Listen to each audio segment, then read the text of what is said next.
Биыл ораза ұстадыңыздар ма? Ораза ұстадық қой. Қанша парыз бар оразаның? Оразаның қанша парызы бар? Парыз деген нәрсе бір жігіт айтады. Ат тұрсам күн шығып кетті дейді да. Охо дедім де барып су ішіп аузымды бекітіп алдым дейді да. Не істейді енді? Білімсіздік көрдіңіз ба? Бұл парызды білмегеннен. Оразада қанша парыз бар? Жұмаға келеміз ба? Жұманы 5-ші күні оқып жатсыздар ма? Жұмада қанша парыз бар? Намаздың қазіргі бір жігіттер отырды, 17 жыл намаз оқымыз дейді. Намаздың сыртқы ішкі парыздарын дырылдатып айтып бере алатын адам бар ма?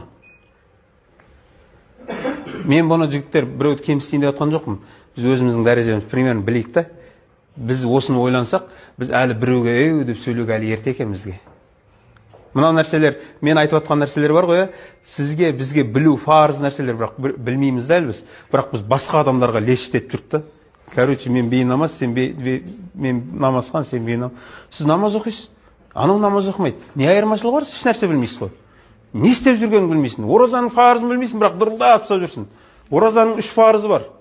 3 парызы бар. Ниет, уақыт, тыйылу да. Тыйылу деген бізде не бар? Алла тағала айтып жатыр, ла алейкум таттақун. Ораза ұстаңдар, мүмкін сендер тақуалыққа қол жеткізесіңдер. Неге біз оразадан шыққаннан кейін баяғы байғожаның таяғы болып жүрміз әлі? Неге өзгере алмай жатырық? Сөйтсек біз оразаны бұлай ұстаймыз. Біз асқазанды ораза қыламыз.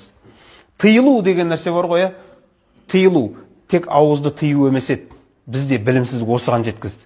Көзің тыйылу керек еді, құлағың тыйылу керек еді, өсектен тыйылу керек еді, ғайбаттан тыйылу керек еді, өтіріктен тыйылу керек еді, харамға қараудан тыйылу керек еді, харамды тыңдаудан тыйылу керек еді, өсекті тыңдаудан тыйылу керек еді. Бірақ ораза күндері отырсаң намазхан жігіттер мешіттің алдына шығады.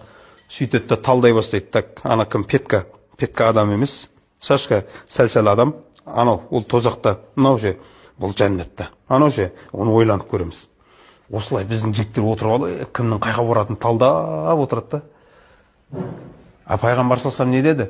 Ақыр хадиспен жүрміз ғой. Пайғамбар салсам айтты ғой, кейбір адамдардың оразасы әшейін аш жүргеннен басқа еш нәрсе емес деген бар ма? Осын неге ойламаймыз? Сонда бұл не айтып жатыр деп неге ойламаймыз? Қараңыз, біз неге өзгере алмай жатырық десе, біз орындап жүргеніміз білмейміз біз. Тек міндет біздіңкі. Короче, бізде бәрі нормально. Ол біз сияқты имамдардың қателігі деп ойлаймын. Өйткені біз уағыз айтқан кезде осылай айттық қой. Намаз оқымасаңдар ертең тозаққа түсесіңдер ғой, деп уағыз айттық қой. Адамдар ойлады, намаз оқысақ болды жәннатқа кіреді екенбіз. Оқымасақ тозаққа түседі екенбіз деді да, намаз бастады да, енді олар ойлады. Болды, біз жәннаттамыз. Ал анау бейшараларға намаз оқымай жүрген, олар тозақта деп ойлады. Сөйтіп енді оларға былай төбеден сөйлей бастадық та біз. Жоқ, жігіттер, қараңызшы, пайғамбар салам айтады, тәкаппар адам жәннаттың иісін сезбейді дейді. Бірақ осы жерде бейнамаз, намазхан деген сөз қолданған ба? Қолданбаған. Кім шын ықыласпен ла иляха иллалланы айтатын болса, түбінде жәннатқа кіреді. Бірақ бұл жерде де намазды қоспаған. Біз жігіттер жұмысымыз адамдарды намазға, бейнамаз бөлу емес. Қарашы, пайғамбар салам айтқан сөзі.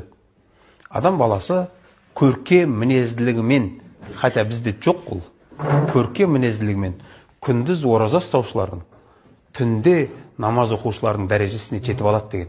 Осы жерде неге Алла тағала пайғамбар салам 5 уақыт намазды фарыз оразаны айтпады? Бұны сен өзің үшін орындайсың. Өзің үшін орындауға міндеттісің.